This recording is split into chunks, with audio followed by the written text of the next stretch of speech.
What is it too much to ask that you play the music so we know what's going on? Otherwise, we just sit here, right, Kat? We just sit here and look at each other like, what do you want to do? I don't know. What do you want to do?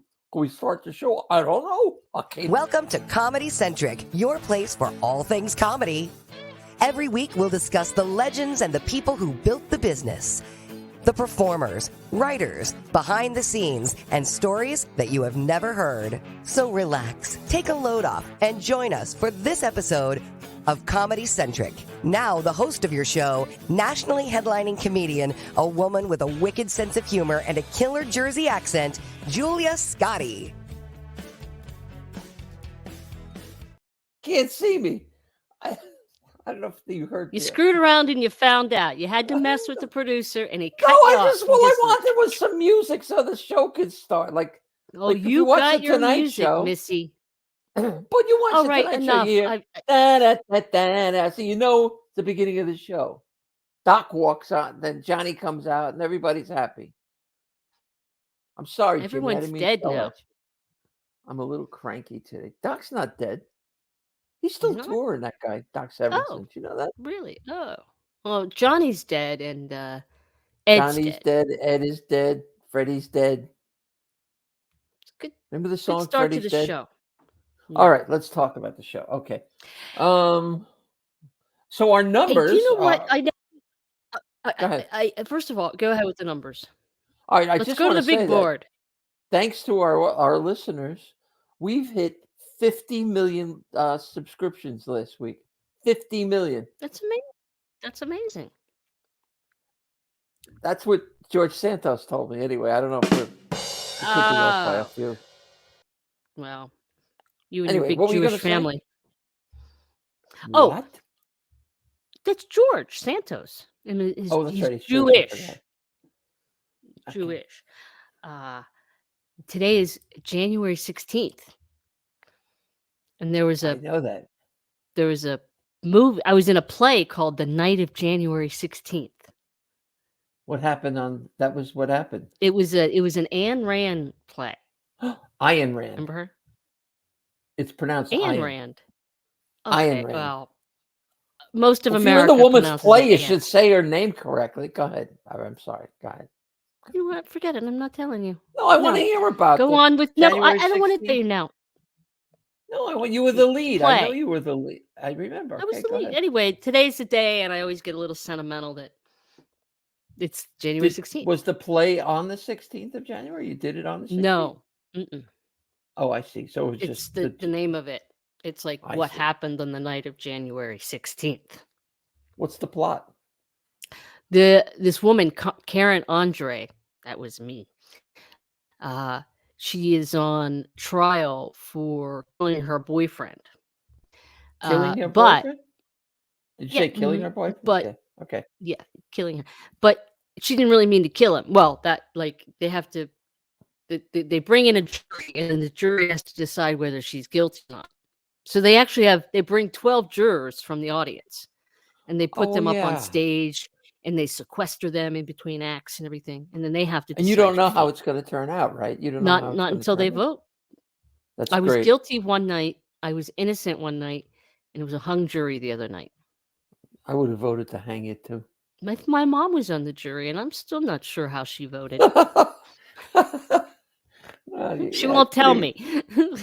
Well, she can't reveal. Do you remember they used to be like that when you asked somebody who they voted for? They couldn't tell. They didn't want to tell you. It was a secret. It's so old-fashioned now. Yeah, no, we've kind of reverted back to that. I guess. Who'd you vote for? Well, I don't want to talk about it. I don't want to talk about it. So anyway, I don't want to talk about it. I'm hoping I'm not getting Feeling the a little COVID, icky? though. Oh, I no. feel a little punky. I do. You hear my voice? It's a little. I do hear it. Yeah. You all right I don't to want do to the bore the show? audience, though. Huh? You okay to do the show? Of course, I'm a trooper. I'm a trooper. And here's my segue. Jimmy, this is the segue. And our guest tonight is a real trooper. Now, I thought, yeah, there you go. All right, stop the music again. You're as subtle as a truck. What? All right. So this What are lady, you I know doing? her.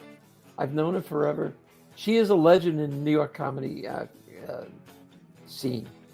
She was, when I got to New York, she was already an established star. Um, You and really for are women feeling in comedy, shitty, aren't you? what are You you can't talking? What even am I get it doing? together. Oh, You just. no, I'm doing it okay. Oh, okay. Go All ahead. right. Since you. Go You ahead. know what? You want to? You bring her No, up. no. Okay. Nancy Parker's going to be here when we come back. And if you like the show, please subscribe. For crying out loud, please subscribe. Is that nobody's cooperating with me tonight? Nobody. We'll be right back.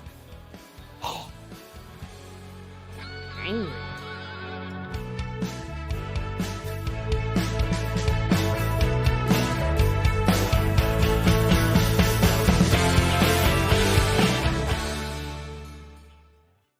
Hey, listen, my album, Julie Scotti Jersey Fresh, is available everywhere now. You can download it wherever you want, everywhere.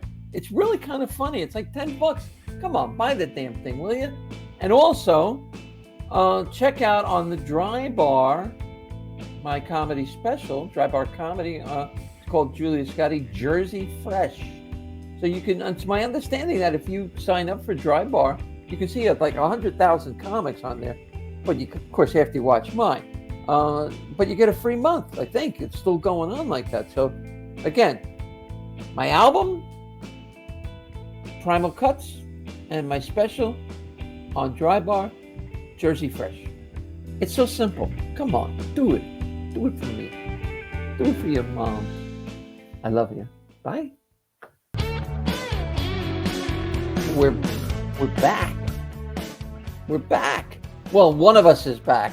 As you may remember from a previous episode, Kathy Caldwell now lives on Walton's Mountain there, and apparently bad internet connection, and as these things happen. So she's struggling, fighting.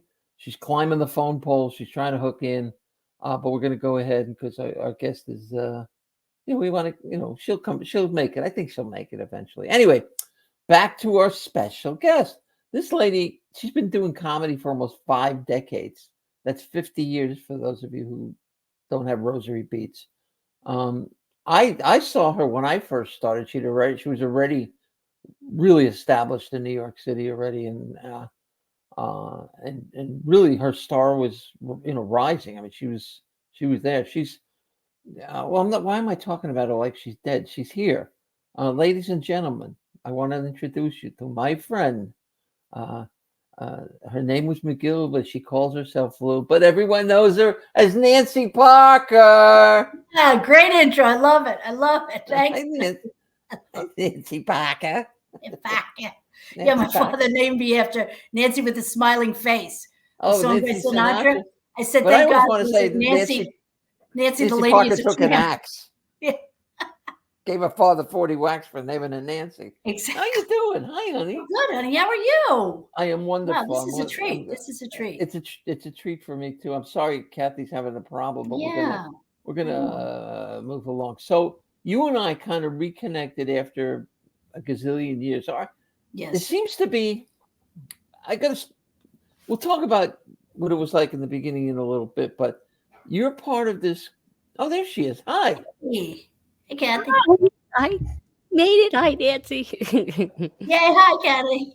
So we were talking about there's this sort of movement of comics who have been away from comedy for a while and are coming back with a vengeance. What do you think of that? I mean, you're doing it too. I'm doing it too, so I think it's okay. No, I do too. I mean, I came back and Carol Montgomery brought me back in one of the shows at the Crane. And then she, hired me a couple times after that, which was wonderful. So that really helped. And then I had always been doing a one-woman show years in and years out. And when I started in comedy in 71, I was doing like the cabarets. So I always said I had 45 minutes before I had 6. It was weird because you had to do these long shows at these cabarets in the Village or Uptown, wherever. And I never had like a tight 6. So I went to the comedy clubs to work backwards, if you will, to get that 6. And that's when I started at the Improv in 71. Now the reason Uh, for the 6 is you want to why we to get why we to all get wanted our 6. What is that? for TV, to For get on TV, TV, right? which any kind of way. So We lost her that's again. really I really love the club scene. I really I've recently gone back to doing a one woman show again, and now I'm back to really I want to do the clubs again. I I really love to do. You got to You know, find them. I yeah, I got know. to find them. There's I not a know. whole lot of them left. Like, I'm trying to remember. I was really racking my brain today trying to remember the first time I saw you. was it Or at the even strip maybe mm, or it may Catch? have been at the strip or Catch, one or the Yeah, other. no, I that was just remember that um, you just walked in like you owned the place. You were like Eve Arden walking into the room. You Eve know, just Arden. Oh, I Eve love Arden. that. I love Eve Arden. But you were, I guess you and Elaine Boozler and a couple others were really the only ones, only When I women. started at the Improv, Elaine had already started. I know she was singing at the time, but she was also doing comedy. So she was Uh-huh. a little past me, had started ahead of me. And I mean, she was already known there as a comedian, a singer, whatever. I So didn't know I she really, sang. I wasn't aware that she she sang. did sing as well. Yeah. Yeah. Oh. But also, uh, there was Emily Levine who came in from the coast at that time. So there was like, a few, but very, very few that you would think of now with the boom and everything. So, that was pretty much when I started the Improv. It was Elaine, myself, and coming in once in a while from the coast, Emily Levine or somebody else from out there. But that was pretty much it. And I wasn't really a stand-up in the sense of a stand-up. I did impressions, a lot of characters. So Elaine was really a purebred stand-up. She did Well, let mine me ask very you. I well. mean, because yeah, she was. I mean, being one of two, basically. Um, did that ever occur to you? I mean, that you were one of two. Like what am I? Why am I here? Why is this working for me? Yeah, I mean, it was kind of cool. It was kind of neat. You're going up. I auditioned the same time Overton and Sullivan did the same night for Bud, We, and Bud passed we, us both at the same time. And I love those yeah, guys. And yeah, they were we had great. an affinity there. And I mean, I guess I steamed up Bug's monocle, so I guess that's how I got on. Okay, I don't No, even he want to really know. liked my stuff. He And didn't, or he did, or I always he I'm did sorry. like your stuff. He did like my stuff. He passed Oh, me the what's first not to night, and like?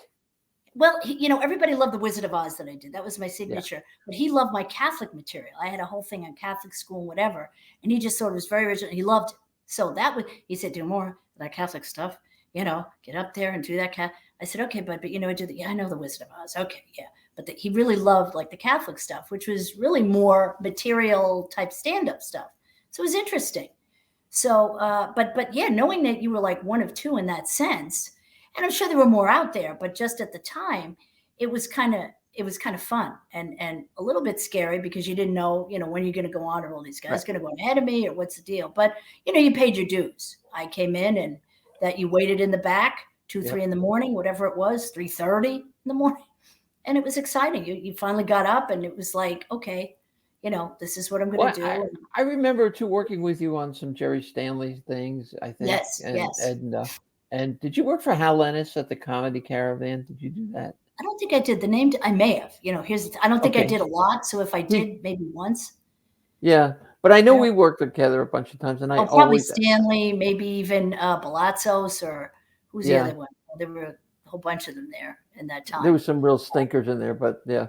Yeah, Uh, yeah. But, Well, you always you know what you got to do for me because you know who the impression you do.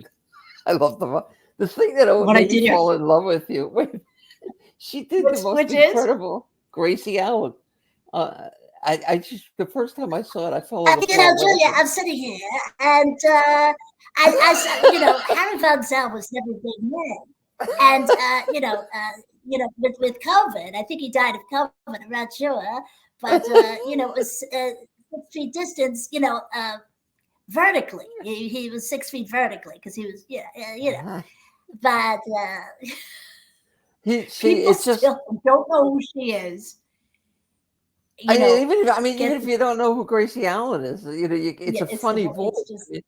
Did you do voiceovers at all? I remember as a kid. What's that? Did you ever do voiceovers? I did actually. Out in LA, I worked. You ever hear a big guy at the time, Herb Tannen? He was a big voiceover. Okay. This is Cartoon, probably were going you? back in the 70s. And my manager at the time got me an audition for him. I put together a reel, a tape, whatever. And he set me on things. And then I finally did, I think, a couple of cartoon voices. Never really panned out. After a year, he kind of let me go, whatever. I don't think I was maybe unique enough, or maybe I was lazy. I don't know.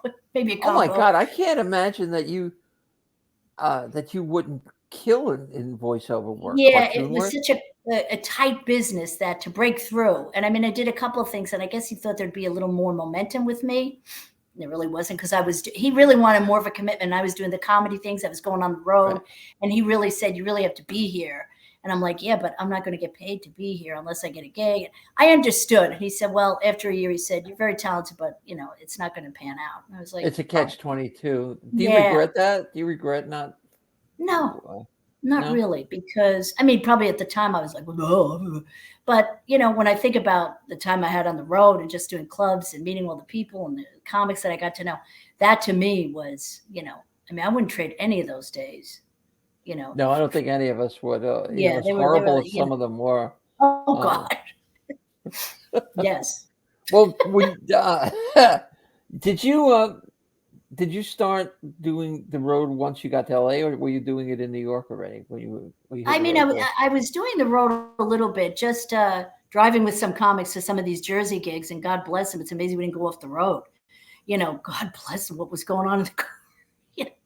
And they're all alive now. God love them. But I didn't really go on the road too much till the boom really hit, and I could make some kind of headline money that nobody knew me. But then I could go kind of get a plane and this and that and happy. So then it was kind of okay, because the boom, then everything was happening. You could That was go a on the big road deal for getting 3 a plane. days towards the Getting weekend. Getting the plane. Was there You could airfare go involved? 3-4 I'm days. not going. I know. It was like, oh, the headline tonight is Nancy Park. They would just be like, who the hell is that? Who's there? What's But she- it didn't matter Your that much Crosby's back then, comedy because show. Oh, but nobody knew anybody back then, because there were no, the but it boom was had great. it was. But when I was went like, I was more back and forth to LA. Well, the pilot Yeah. season, I did a lot. I had a manager at the time. I did a lot of, auditioning. I got a holding deal with NBC at the time. tell me about that. What did they develop projects for you, or were you Well, supposed they to do gave your me own? like 30 grand for the year, which was lovely. And, they had me come out to read for things. And I just wasn't seasoned enough as an actress. And their idea was like, why do we give her money? She really is not a good actress at all. She's really, and I really wasn't. But, I got close to a couple things. Then I took an acting class back in the city, and I really polished up on it. And then I wanted to do a one-woman show of a resume of almost gots, because I almost got SNL way back in the first Uh-huh. go around, 75. Then I almost got, Well, how do you know you almost got it? What did you because do? they would come back saying, oh, it's between you and this one. It was between you and that one. It was between, and I never got it, because, there was just so many things that was very frustrating. But like, do you remember the show Sledgehammer? David Rasche. Vaguely. It was kind of like a Naked Gun. It was real silly. Yeah. It was, Yeah. Yes, I do. loved Yes. his Yeah. gun. I did an episode as Betty Davis, Baby Jane Hudson, as his landlady. Would you give us a so I little go bit of off, your? and I'm making like a kabuki makeup. Where's the rent? Where's the rent? And I guess they really knew my character. So they said, you're going to be a regular. Once a month, you'll come up and harass him for the rent. I thought, this is great. This is great. I'm going to. So my manager calls me up a week later. She's like, good news or bad news? I said, what's the good news? She said, you got the show. I said, what's the bad news? They just canceled it. Cancel it. There's like, okay, no please. business like Let's show go. business. So this has been, kind of, and I have to laugh, because it's like, yeah, you don't want to not get things. You don't like the rejection, but you know what? It's just like so bizarre when I look at it now, not at the time, but now I look at it, I go, this was so funny. And I think it made me who I am today, as we all went through these things that kind of helped us get a perspective of like, they were still great times. Nobody can match what we went through doing these comedy shows and the rejection and the whole bullshit, the whole thing. I maintain to this day that everything I ever learned about life, I learned because of comedy and or through comedy. Every major life lesson came from stand-up. I agree. And the terrible disappointments, the unbelievable successes, Yeah, it's a manic life, but it does prepare you for almost anything. It really does. It really does. Those were some times, Julia. Well, it's some of your big, some of the things you did the Arsenio Hall show. That was probably the best show I've done on TV of all the, the variety shows.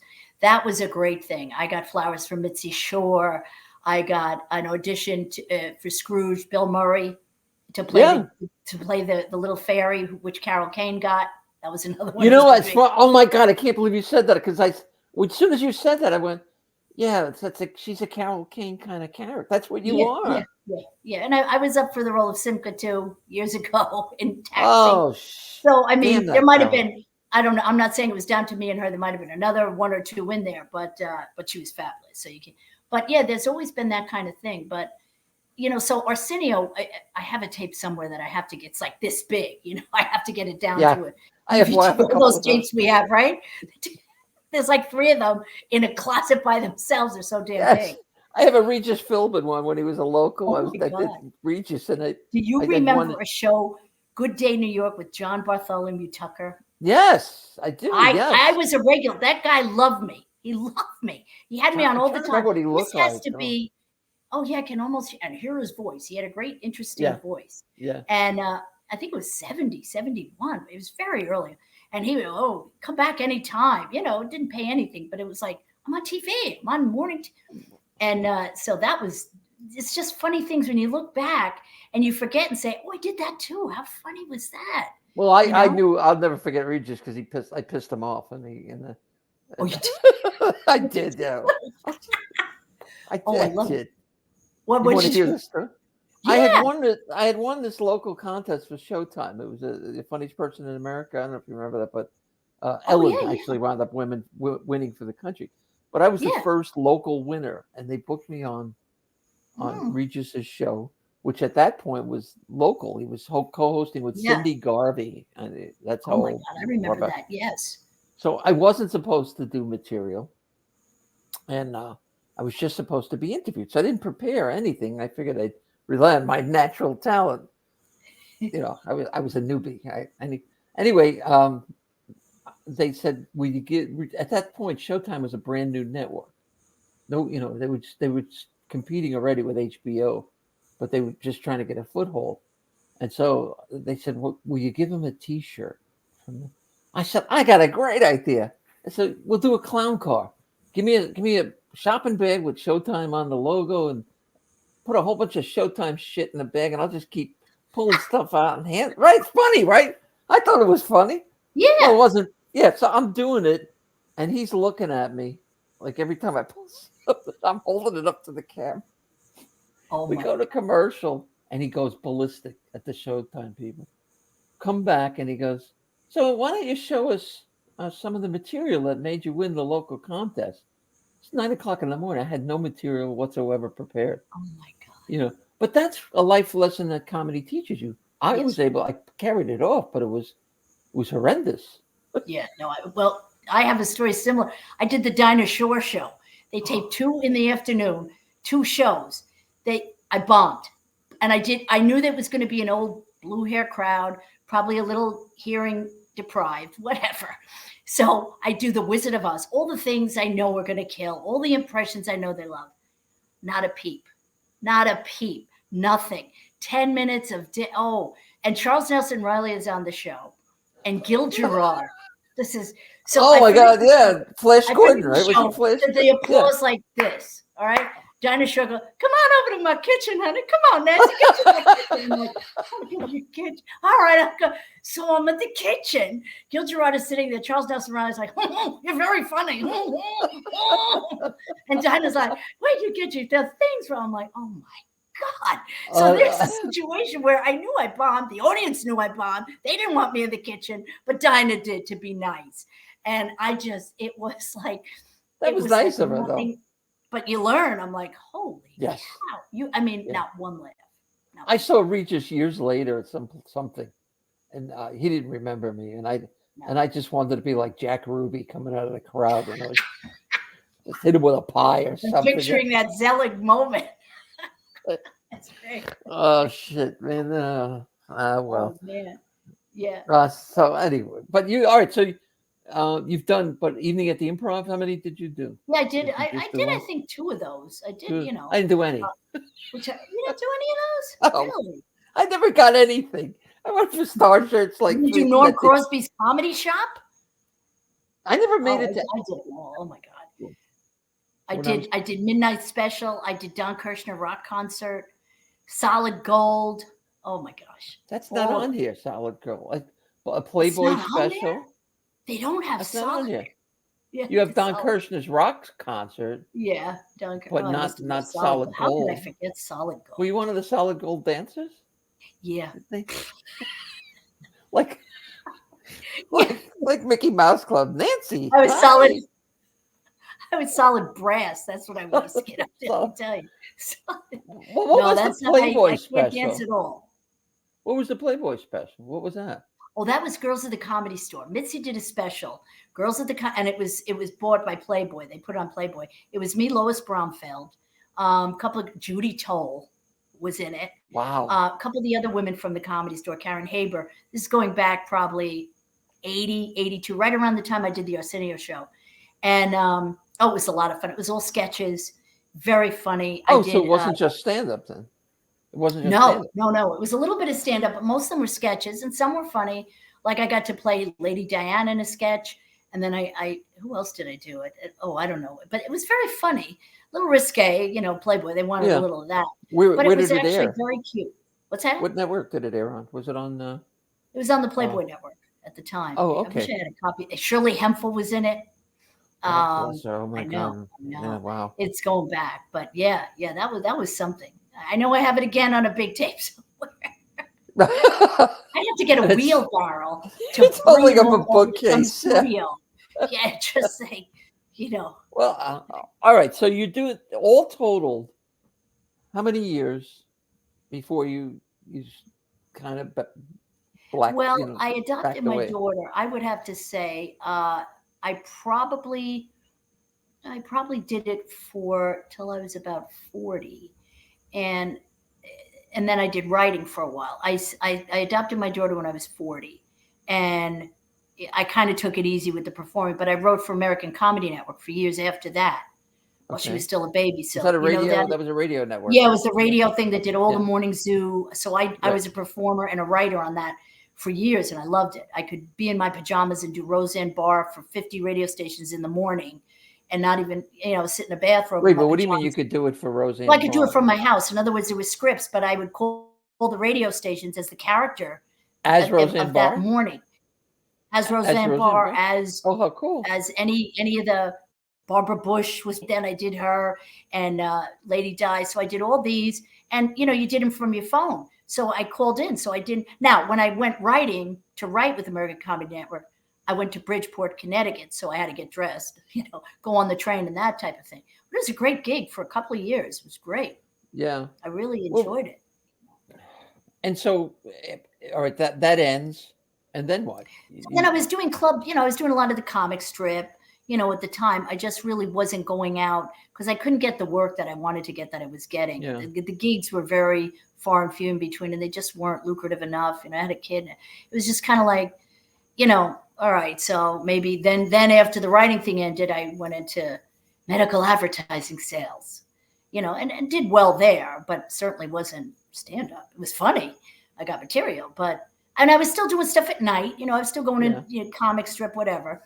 But then, I just wasn't going really out on the road a lot. So that kind of dried up. That was an issue I had too. And I was married at the time and I had young children and I was on the road a lot. I mean, I was on the road constantly. And then I realized I was missing my kids growing up. Yeah. And so I came off the road and I worked locally and as best I could.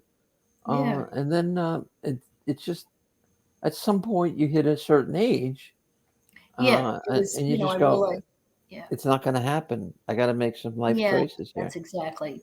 Yeah. It's funny how we always wind up going into sales. Isn't it? Because we're good at it. And then I became an advocate for mental illness. I worked for NAMI, National Alliance of Mental Illness, as a volunteer, and then became an advocate for them. And now I'm an advocate. I'm a director of advocates with ACS, Child Protective Services in the city. We have a contract with them to help families when they take kids away out of the home. We have my advocates go in and help the families at these meetings. So I need comedy in my life now more than ever. So what was your degree in? Social work? Were you? No, I actually, I'll tell you something. I went back to school a couple of years ago. I got my degree at 66 from Hunter. I went 6 years at night, and it was a baccalaureate degree. So I got it in theater and sociology. So Okay, that makes sense. Yeah, and it was fun because I got to do, I mean, I didn't realize I could do this baccalaureate stuff, but I didn't have to take sociology, the calculus part of it, the whole number sequence. I would not do well. So See, I got to do a baccalaureate and touched on it, and it worked. I went back late too. I graduated at 50. Oh my goodness. And I actually enjoyed it. I really enjoyed it. I loved college. Yeah, but I did. I loved writing the papers. Yeah. I took a intensive writing courses, so I didn't have to do tests because I never liked tests. So that helped. And but I mean, I wouldn't want to continue. I'm finished now. You know what I mean? Were you writing comedy all along while you were still doing that? I mean, were you writing jokes, material? Actually, not really. The jokes that I do now every day started actually with COVID. I started April 2020, every day writing through now, on Facebook. Just that keeps me going in the morning. And it kind of, it's not like performing on stage, but it gives me something to keep my mind active and just be so silly and ridiculous. Like, I know what I look at sometimes the jokes I put out, I'm like, this is so silly, such a groaner, or this is funny. But it is. I don't care. I love putting it there. That's how I came back. I started when I started writing. I called it, I write stupid shit. That's my stupid shit page where I put stupid shit up. And I started to hook up with old friends. And the next thing I know, I'm running a room in Philly, and the next thing after that, Chris Rich is getting me on stage in Bristol, Pennsylvania, and everything just started. There you go. So it really is. We have similar things there. Yeah. Well, we're fighters. I think from our generation of comic is. I think it's like we know we can do this. You know what I mean? Yeah. We know we've done it. Even if we stop doing it, we go back to it, and we're even better because of what we've gone through. The comedy is a little different. I know my comedy, as silly as it is, it's a little different than I couldn't have written like this before. You know what I mean? What's different about it? What do you think is different about it? I just think I really love words. I love the words. And I've actually written a couple of plays that I wrote. I took some playwriting courses, and I love writing for the theater. So I love words. I love how they sound. Sometimes I'll write a joke just with a phrase I hear. It has nothing to do, and then I'll build around it. I just like the sound of something. But I think because I've written 3 full lengths and about 6 10-minute plays, a lot of which have had readings, but I enjoy writing for the theater. I just like that genre. You know what I mean? So I think that helped me with that because I love writing. I really do. Well, you have to do what we do. I mean, I have a love-hate relationship with it. I mean, I'm sitting here now working on a bit, and I'll bring it up on the computer, and I'll just go, oh yeah. Your stuff is so funny, Julia. Let me play solitaire.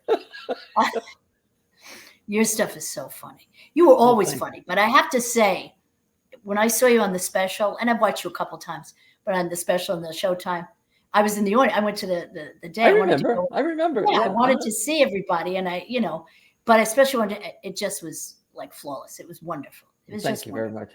Thank you. The thing of it is I've said this on other shows too, that when I came back, I had 2 criteria where I had to be fearless and I had to be totally honest. And that meant talking about, the gorilla in the room, which was being trans, because there weren't a whole lot of trans comics out there when I came back. And it was scary. But I found the one thing, and I wouldn't even call it a regret. I found, though, that had I been this honest when 42 years ago when I started, I probably would have been more successful than I was. I was very insecure as a comic. There's a picture, very famous picture of the Improv crew, the acts, and I remember the day we were standing outside the, and you'd recognize everybody in the picture. Oh, I'm sure I've seen the picture. Yeah. Yeah. Oh, you know the one I'm talking about. Well, Yeah. try to find me in there. I'm like Waldo. I was so insecure. I just went to the back of the group and I crouched down so you can see me, but you got to know where to look for me. But that's how fucked up I was. Well, yeah, and I never got into the politics of the whole scene, playing that politic. Yeah. There was and it's an art too. It's an art form that some people do very well. If I ever tried it, I would look so obvious that it wouldn't even be funny. So it's the art of schmoozery. You got to be able to schmooze. Exactly. Right? Exactly. Yeah. But I think because of that, probably you and I in that similarity have had to fight for more things. Nothing was ever handed to me by any means. I earned everything, as I assume the same with you. Now, some people knew I could do something, so they did give me a break in that. I will say that, and I thank them. But everything pretty much I fought for along the way, With me back then, yeah. I was more concerned with what people thought of my act. And I always thought they thought I was a hack, that I wasn't that funny. That I was really? not. Well, being an impressionist, that happened a lot as time went on. I knew I was a very good impressionist. I also knew I had material with the impressions. I wasn't just going, saying Jack Nicholson here. I had material, but it's still to a degree left me. I got so close to doing the Tonight Show different times out in LA. Jim McCauley loved me, saw me, and he kept saying, Nancy, write some material. Your impressions, but Johnny, I said, well, he has Rich Little on. He goes, yeah, but he's Rich Little, Nancy. You're not. I said, okay. So I'd come in, I'd have 6 minutes or so of a little stuff. I'd open and close with an impression, and I had material. He said, you're getting there. Finally, it was like, you know what? Forget it. That's not who I am. If you want me, this is what I do, and then, it was like, what am I doing? It's one guy. Well, let's just stop on that statement, because that's probably the most important. If you're a young comic and you're watching it, that statement is probably the most important thing that a young comic could take away from this show. Yes. If that's it's what I do. It's what I do. It may not be, it may not be the popular thing, right? De rigueur, as they say. And it's like, if you have no intention of using me, please don't just jack me up. I mean, the jokes were kind of funny. Were they as great as a lot of regular stand-ups that hone their craft to that? No. But he wanted to see stuff. I busted my hump to give him a couple of jokes with bookended with really good impressions. And he was still, and then I threw my hands up and said, you don't have to come see me anymore, Jim. But then you see somebody like Jim Carrey. I know. Who can't, and well, he also got a show at the time. Macaulay had said to me, if you get a show, if like he had the Duck Factory and then he had whatever else he had going, which he got on for. He said, if you get a show, if you get a partner show, whatever, we'll put you on. And then you could talk about the show and you could do whatever you want. That's crazy. And that's when I thought I had Sledgehammer. I was like, good, I can go on at Sledgehammer. I'm doing Benny Davis character. Oh my God, I'm all set. But that was the logic then. If you get a show as an actress, you can show your stand-up. That was that. Because I wasn't. So you had to basically make a decision. You had to decide whether you wanted to be an impressionist or a stand-up. I mean, that's what I told him. I said, Jim, I appreciate it. Exactly. And I said, I appreciate it, but don't bother me anymore. I said, you're not going to find what you want with me. And he was, really, you don't want me to come back? I said, no, I don't. Why? You're not going to use me. Why put us both through this? I don't need it. I'd love to do it. Yeah. Well, it was annoying. It was just annoying. But was this before or after Arsenio? Oh, no, this was before. This was before Arsenio. I would say I did Arsenio in like 82. This was like 78 when I first got out to LA, right after the strike. And he would come in. I could call his office anytime. He'd come in and see me. But it was the same story. And after a while, I said, I can't keep doing this. I'm busting my hump to give you what you want. And then I'm saying, but what am I? What? No. I just I fell into this because I'm Italian, because I have a vowel at the end of my name. You sort of got classified as an Italian, crotch grabbing comic, and I wasn't. I didn't think I was at all. No. But that the age of the Italian guy comic. Yeah. And so when I when I came back as Julia, the inevitable question was, well, some people will do anything for stage time. You know?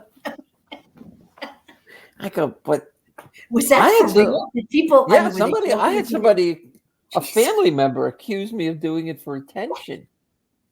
I was like, what the fuck is wrong with How you? could you know? even? I could I don't see a know. joke, knowing you're a comic and saying that as a joke to you. Hey, Julie, you do anything. But if they really believe that, I mean, seriously. Well, the comics, some comics did, Well, yeah. the I comics got will that be from cool. some Yeah, comics, but that's comics, you know. But some there yeah, were people that were serious about it. Yeah, I lost a lot of friends and lifetime, you know, like from childhood. Yeah, so that's crazy. So but it sorry. didn't matter because it's Yeah, what I was. It's like it goes back to what you were saying exactly. earlier. That's what Yeah, I am. and and you found out who your friends are. Your real friends are too. I, You know. and I made new friends who Yes, only knew yes, me as Julia, and then there were people like you.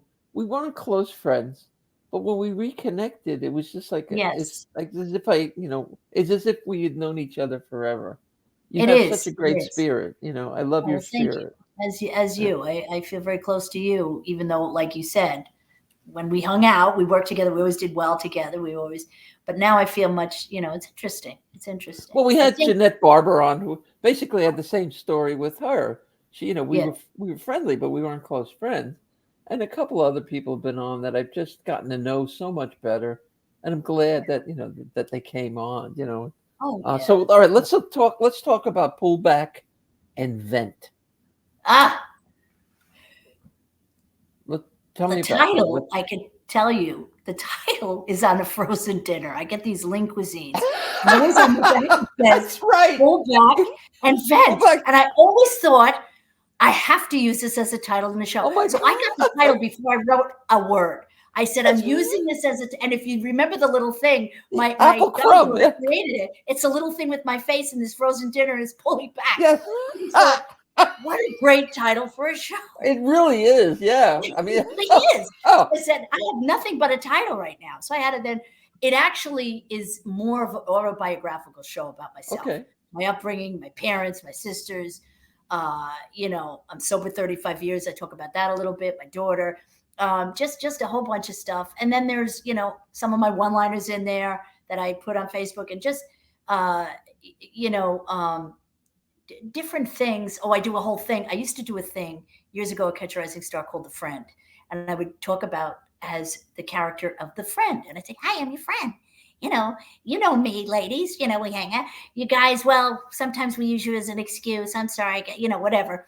And I built it up to like this 2 to 3 minute bit. And I used the song, Thank You for Being a Friend. I use the Golden Girls. Uh-huh.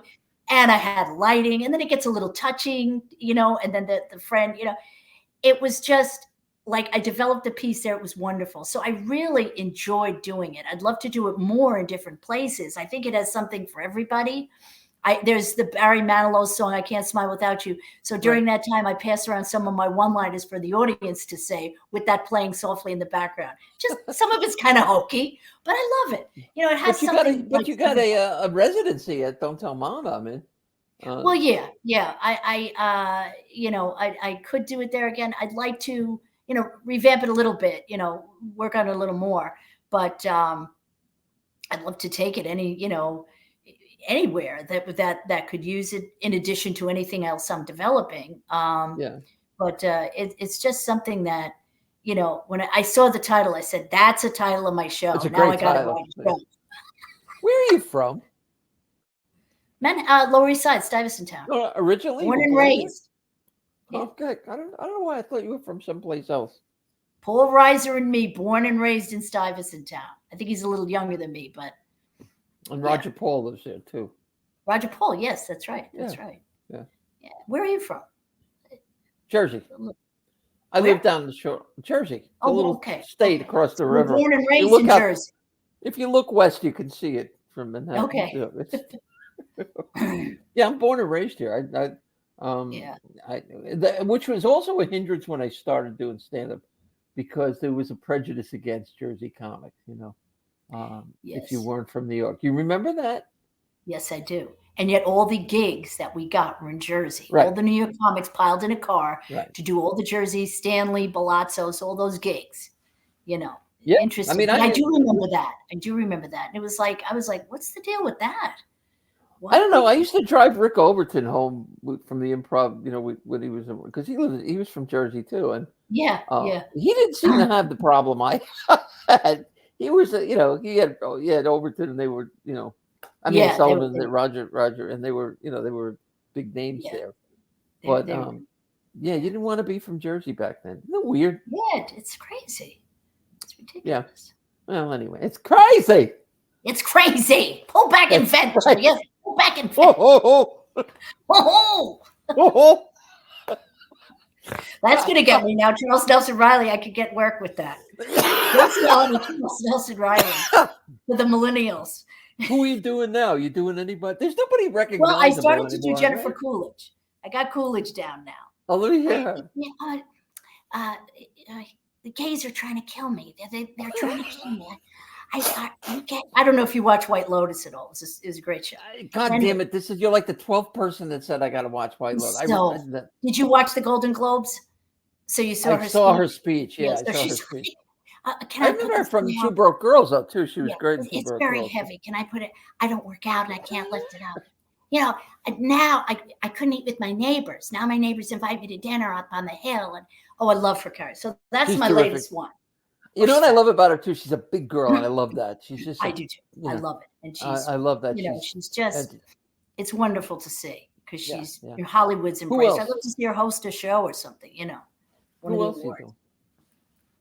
Who else are you doing? What else am I doing? I mean, I'm not really. If I like an affinity for her, I'll do it. If something grabs me, what I do more is put more of the characters I do that are kind of old time in modern situations, like COVID related or something like that.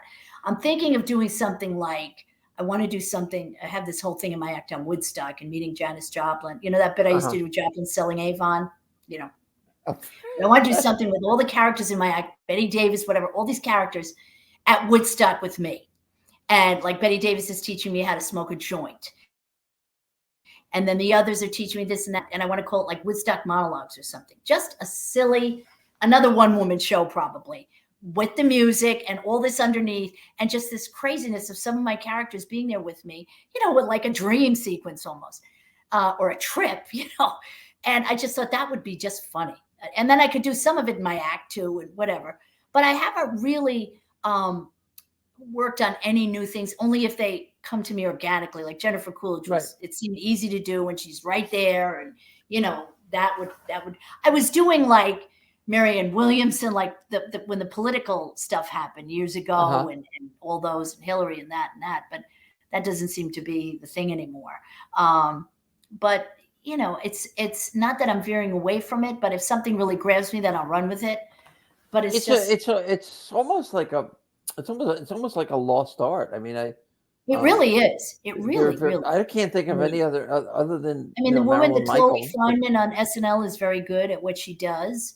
The ones on SNL, but I don't think that's what they do in their act. I mean, if you saw them in a club, I know it really is a lost art, and if I brought it back, I was because when I auditioned at AGT, I didn't do any impressions. I did some stand up, and not that I would go back and audition again. It was an experience. I'm glad I did it.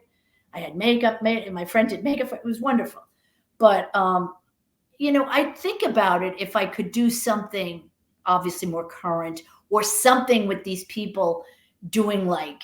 I was also thinking of doing some film clips. Like I used to do Reno Sweeney's years ago. I used to do Monday Night Movie Night. I'd either do scenes from Caged. Remember that movie Caged? Yeah.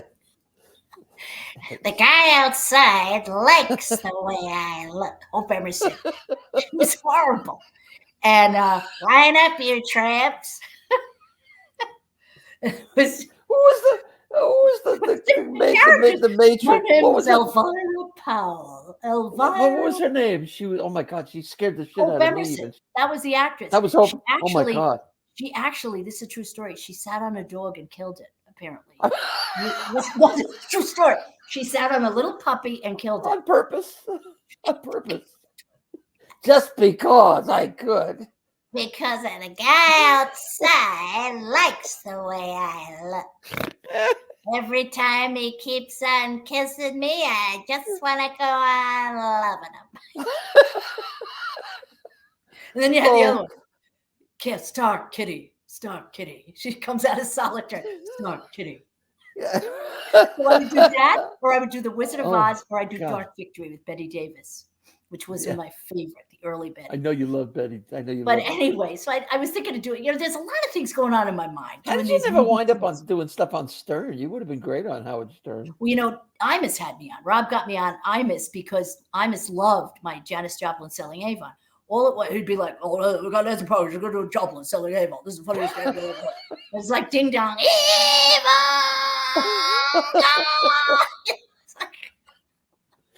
The idea of that, and he just loved the bit. So, I said to Rob, "Do you think I could come back?" And I was just like, "No, that's it. You're gone. Thank you very much. You're gone." Thank you. Is this Rob Bartlett? Rob Bartlett got you on? Yeah, Bartlett got me. Yeah, I love Robbie. Bartlett thought he could get me back on again, and I was like, "Oh, that's okay. That's fine." That's what we got to do now. We got to get you up and working again. We got to get you out there. I would definitely love that, and just. I don't expect any special treatment. I don't expect people to go, Nancy Parker, oh my God. I thought she was dead. I thought she, exactly. She was in prison for all those years. Wasn't she the one? Because it's a very common name. I mean, oh my God. I used to get calls when I lived in the Village from this therapist, Nancy Parker, and I'd get, "Hello, Dr. Parker, you gotta help me." I was like, "Oh my God!" And then I just felt bad. I said, "Listen, you could have picked up go home, get some of those pills." What's that? You could have made some extra money. I know. You know what? You remember Bob Wolf in Poughkeepsie? You must remember Bob Wolf, what was his right? name? He had a show in Poughkeepsie, and then he booked a comedy club up there. Bob Wolf. I don't remember that. He had me go up as Katharine Hepburn, Dr. Ruth, and he'd have me talk to the people. So I'd get up there. "This is Dr. Ruth Westheimer. Tell me your problems with it." So guys like, "Well, Dr. Ruth, my penis goes to the side." And I'm like advising him. These people think they're really talking to Dr. Ruth. And I'd say to him, "You have to put a disclaimer out that this is not You Dr. do, yeah. Ruth." I felt terrible. Meanwhile, I get on as Katharine Hepburn, and I'm like, "This is Katharine Hepburn." So a poor, lonely old man calls me, "Separate night, my wife died. I'd love to have lunch with you. Can we get together?" And I'm thinking, God. I said, "Bob, no. please, you have to tell them it's not Katharine Hepburn. It's breaking my heart, and I'm going to have to." And then finally he says, "This isn't Katharine Hepburn. This was Nancy Parker." I don't know what the poor guy did. The poor old man. He thought he was having. But that's like the old Lenny Bruce bit about going to the person's house. The reason with Lima, Ohio is the name of the bit. Did you ever hear that bit? No. He's in Lima, Ohio. He gets invited to it's custom couple in the audience, right? And they invite him for dinner. There's nothing else to do. Yeah. and he just goes over and so just his experience there. She's got the vaccination as big as a basketball, and he's just ragging on the whole, and that reminds me of. It's only funny to me. I just no. I love that the vaccination is big as a basketball. I've seen those. Lima, Ohio. I don't know what made me think of that. Oh my goodness! Yeah. All right, so listen. Now we got to get you. We got to get. What's coming up for you? Got anything coming up? No. No. Okay. Good. But I'm going to put the word out. I'm going to put the word out on Facebook, just like silly little things saying looking for gigs, past, present. I know a lot of veteran comics watch this thing. Why I don't know, but they do. So, and everybody a couple of people, even when I put it up that we were taping you tonight. Oh, excuse me. Said they were excited about it. So. Oh, good. Well, we'll put the word out. If you hear anything, I would love. I would love to do it. I'll tell people right now. I don't drive. You wouldn't want me having a license. That. Oh, don't say that. Oh, I lied. I do drive. Jesus Christ. She drives a bus. She's a bus driver. Oh, okay. Why is that a deal breaker? Well, no. I mean, you don't want to because right away people are going to go, Nancy Parker. No, we can't. No car. This Okay. She can get wherever you want to put her. Well, that's what I want to say. I Yeah. can be wherever you need me to be That's at right. any time. I'm a New And Yorker. I want to have you on some. I want to have you on some of my stuff too. So Sure, I'd love to. Whatever you feel I'd be right for. I'm game. I'm good. you're right for everything. Yeah, You're this right is for true. everything. What the hell? I No, just you're Nancy Parker. 70 now. June 70. How old are you? 70. How old? I'm 70. 72. I'll be 71 in 72 June. or 70 also. 70 also. Oh, well, look at us. There's 140 years right here, ladies and gentlemen. 1952. I was born June 1st. That's it. I was born August 1952. Look at us. Want Look to hear the damn good. interesting thing? The year I was born, June 1st, was the day that I couldn't remember the name. Sorry. It was I share my birthday, I think, with Christine Jorgensen, and 6 months later to the day she came to the home from Denmark as Christine. Wow. She's George Jorgensen, yeah. So we 1952. are That's right. living legends right here, Julia. Look at us. We are 104 years of sagging skin. 140. 104. Oh yeah, 100. That's right. This is I why I don't know. suck at math. Okay, I just told them I don't drive and I'm 70. I'm a Book me. college graduate. Book me. Really? I can do it. Oh! Shut up and eat your parakeet meat. That's the line that always just fucking makes me laugh every time I hear it in my head. If I wasn't in this, you could never do this to me, Jane. Jane. Well, did you ever watch the show? The Feud, Betty and Joan? Ryan Oh, I Murphy's- did. It was a great series. It was fabulous. It was But the fab. fact I that never you put laughed so hard in my parakeet life. meat- It was so campy. Oh my God, Oh. parakeet meat just killed me. Just killed me. Oh yeah. Oh yeah. Shut up and eat your parakeet. Do you remember? I don't know if you know. Were you a Frasier fan? The Oh, I show love Frasier. Oh, He did Betty Davis so many times in the character. He did Jackie Gleason. He talks about Yes. this. I've seen him in interviews, and he's spot on with the Betty Davis cadence. yes, too. yes. You're right. You're right. Yeah. Well, and this is a funny story. It's a short story, but I used to read all her biographies or autobiographies, and Robert, the guy who used to host Turner Movies, Robert Osborne. Oh yeah, wrote Robert about Osborne. Yeah. Betty Davis, right? And he's sitting there one night watching Merv Griffin with Betty Davis. And he said, and this is in the book, and a young woman comes on, did an impression of you, Betty, and she's like, it was me. I'm reading about me Wow. being watched on Merv Griffin by Betty Davis and Robert Osborne. And Robert Osborne says, look at this, Betty. It's a woman doing you, not a guy or whatever. She goes, oh, I know, they're all the same. And he said, look at Merv Griffin's bringing her up with a lovely, it was me. I know it was me. And I'm like, oh my God. this is so bizarre. I'm reading a book. Betty saw me, scoffed at me, whatever. It didn't matter to her. Another impressionist. But I loved it because it was me. That And she that's- saw it.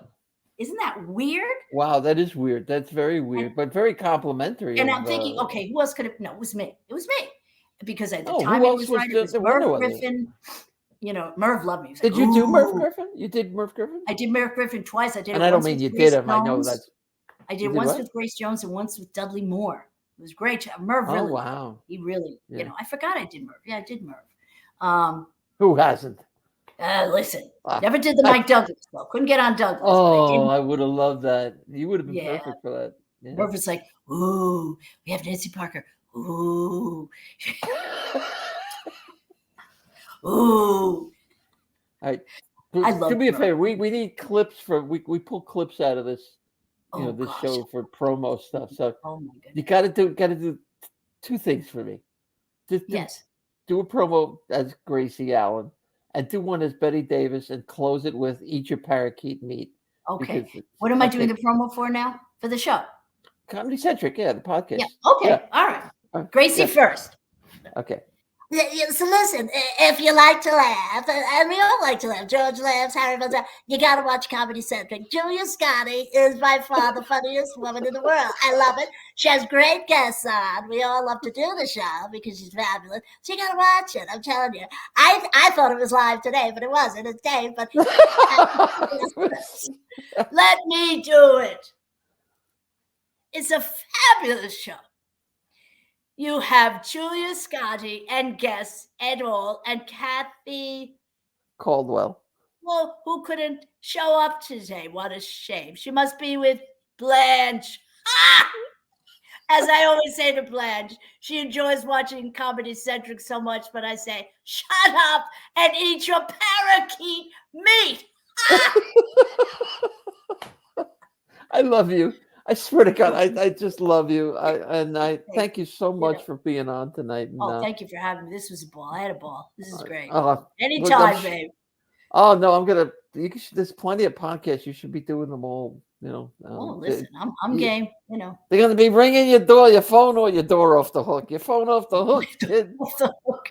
That's my Sheldon Leonard. It wasn't Oh, terrible. Sheldon Anyway. Leonard. Oh my God. See, that's great. Thank you. I Well, try to do, you know. I love you, and you got to have you back when Kathy's back. So you know, because I know. Oh she yeah, would love definitely. I'm this, sorry I missed her. Well, I'm This is sorry. great. You know that the internet is the way it is. But anyhow, Happy New Year to you, honey. Thank and when you. I'm You in New too, York, honey. let's do lunch or something, right? Yeah, please. Let's definitely. Okay. Thank All you, right. honey. Thank Love you. Bye bye. Bye, honey. Well, that's it. I mean, Kathy, we missed you. You would have had a great time. And Nancy Parker, thank you for doing the show, and thank you all. You know, our numbers are going up. I was kidding about it early on, but and it's because of you. We need you to subscribe, though, even if you're watching the little clips that we put up. Subscribe to the channel so you don't miss any. Okay, you don't want to miss anything. We do a lot of cool stuff here, and we have some great guests coming up in the next few weeks. So. Thank you for sticking with us, and I love you. Buy my album. You can get it anywhere. It's funny. It's actually funny. It's called Primal Cuts. Julie Scotti Primal Cuts. Anyway, goodbye. Hi, son. Bye. Love you. Bye. Play the music. Cue the music, Jimmy. The music, Jimmy.